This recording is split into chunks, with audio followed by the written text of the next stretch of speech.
गेला सरला त्या पाखरांचा थवा। मित्रांनो, ओळखलात हा सीन कुठल्या चित्रपटातला आहे?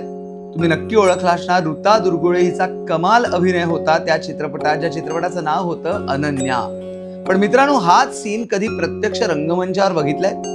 काहींनी नाटक बघितलं असेल तर काहींनी एकांकिका. मला आठवतंय, आम्ही ती एकांकिका पहिल्यांदा बघितली, अनन्या या शीर्षकाची. आणि हेच सगळं कथानक आणि हाच सगळा स्ट्रगल अवघ्या 40 मिनिटात रंगमंचावर साकारला होता. आणि त्यामध्ये होती अभिनेत्री, जी होती रुईया महाविद्यालयाची विद्यार्थिनी स्पृहा जोशी. तिला सुद्धा या एकांकिकेसाठी अनेक पुरस्कार मिळाले होते. त्यानंतर रंगभूमीवरती अनन्या या शीर्षकाचं नाटक आलं आणि त्यामध्ये मुख्य भूमिका केली होती ऋतुजा बागवे. ऋतुजा बागवे हिच्या अभिनयाचं सुद्धा प्रचंड कौतुक झालं आणि तिला सुद्धा प्रचंड लोकप्रियता आणि अनेक पुरस्कार या भूमिकेकरता मिळाले. हे होतं मुळात अनन्या या एकांकिकेचं झालेलं माध्यमांतर. नाटकही अनन्या नावाचं आणि चित्रपट सुद्धा अनन्या याच शीर्षकाचा.